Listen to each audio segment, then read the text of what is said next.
अस्सलाम वालेकुम स्टूडेंट्स। अच्छा स्टूडेंट्स, तो जैसा कि मैंने आपको बताया था कि हमारा जो चैप्टर नंबर 15 है बायोलॉजी का, इसके तीन पोर्शंस हैं। एक है ऑस्मोरेगुलेशन, एक है थर्मोरेगुलेशन और एक है एक्सक्रीशन। ठीक है, तो बेटा अब हम आगे ऑस्मोरेगुलेशन स्टार्ट करते हैं। तो बेसिक डेफिनेशन इसकी वही है जो मैंने आपको पहले बताई थी कि maintenance of water and solutes. ठीक है, कि इंटरनल इन्वायरमेंट में वाटर एंड सॉल्यूट्स को मेंटेन करके रखना है। तो बेटा यहाँ पे ना थोड़ा सा इसको एक्सप्लेन कर रहा है सेल के हवाले से। तो वो कह रहा है कि हर सेल के पास स्पेसिफिक वैल्यू होती है कि उसके अंदर कितना वाटर होगा और उसके अंदर कितने सॉल्यूट्स मौजूद होंगे, उसमें ग्लूकोज कितना होगा, उसमें NaCl कितना होगा। हर सॉल्यूट की एक फिक्स्ड क्वांटिटी होती है। लेकिन बेटा जो सेल की एक्सटर्नल इन्वायरमेंट है ना, वो चेंज होती रहती है। वो कभी हाइपरटोनिक होती है, कभी हाइपोटोनिक होती है। ठीक है, जिसकी वजह से क्या होता है कि वाटर कभी एंटर होता है, कभी बाहर जाता है। तो ऑस्मोरेगुलेशन जो है ना, ये ऐसा मैकेनिज्म है कि इसने इंटरनल इन्वायरमेंट को एक नैरो रेंज के अंदर रखना होता है। ठीक है, अब बेटा मैं ना आपको कुछ थोड़ा सा यहाँ पे रिवाइज करवा देता हूँ कि हाइपरटोनिक क्या था, हाइपोटोनिक क्या था और आइसोटोनिक क्या था। अब बेटा हाइपरटोनिक ऐसे सॉल्यूशन को कहते हैं जिसके अंदर कंपैरेटिवली सॉल्यूट की तादाद ज़्यादा होती है। ठीक है, उसको हम क्या कह देते हैं, हम हाइपरटोनिक कह देते हैं। इसी तरह ही जिसमें रिलेटिवली सॉल्यूट की अमाउंट कम हो उसे हम हाइपोटोनिक कह देते हैं। अच्छा बेटा, यहाँ पे मैं रिलेटिवली कंपैरेटिवली वर्ड बोल रहा हूँ, ये लाजमी है। ठीक है, इसकी मैं आपको एग्जांपल समझाता हूँ। बेटा ये देखो, लेट्स से कि मेरे पास एक सॉल्यूशन है, उसका जो उसकी कंसंट्रेशन 1 मोलैरिटी है, यानी 1 मोलर है। दूसरा सॉल्यूशन है, उसकी कंसंट्रेशन लेट्स से 2 मोलर है। ठीक है, तो बेटा अब इसमें मैं क्या कहूँगा, मैं कह सकता हूँ ये वाला जो है हाइपोटोनिक है, ये वाला हाइपरटोनिक है। लेकिन बेटा अगर मैं ऐसे कह दूँ कि ये वाला सॉल्यूशन हाइपरटोनिक है, मेरी बात कंप्लीट नहीं होगी। इस बात को समझिए ज़रा।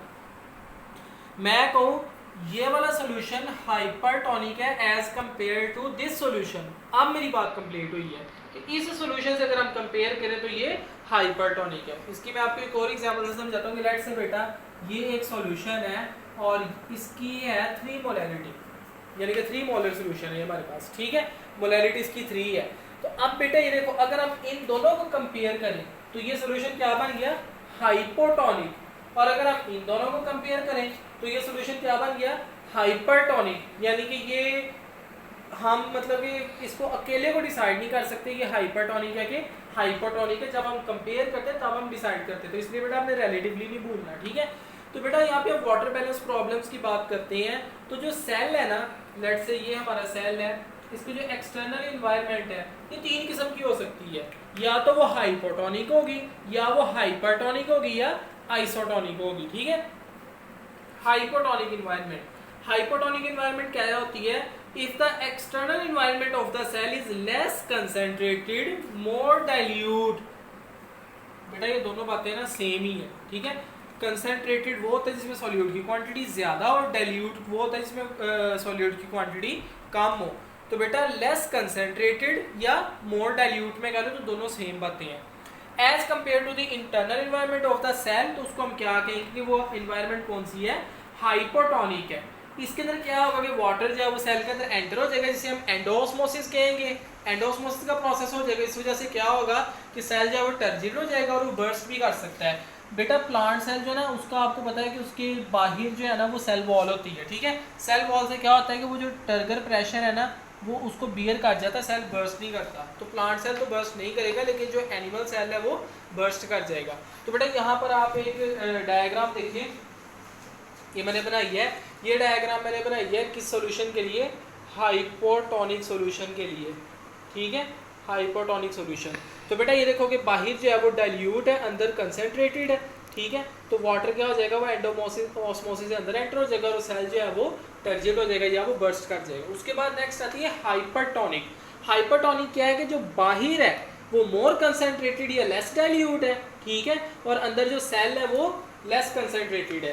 तो इसमें कहा if the external environment of the cell is more concentrated या लेस डाइल्यूट, मतलब इन दोनों का सेम मतलब है। ठीक है, as compare to the internal environment of the cell, then it is known as hypertonic environment.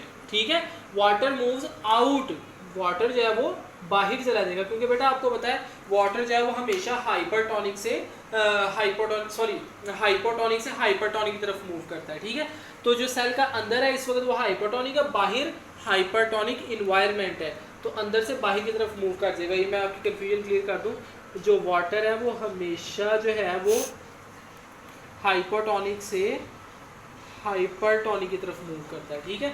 तो वो जो वाटर मॉलिक्यूल्स है वो बाहर की तरफ से जाएंगे, सेल जो है वो श्रिंक हो जाएगा, बिल्कुल पिंच कर जाएगा, ठीक है। उसके बाद बेटा नेक्स्ट बात करते हैं आइसोटोनिक इन्वायरमेंट कि आइसोटोनिक इन्वायरमेंट क्या है। बेटा आइसो का मतलब होता है सेम, ठीक है, यानी कि अंदर और बाहर जो सॉल्यूट की कंसेंट्रेशन है वो सेम होगी, ठीक है। इसमें बेटा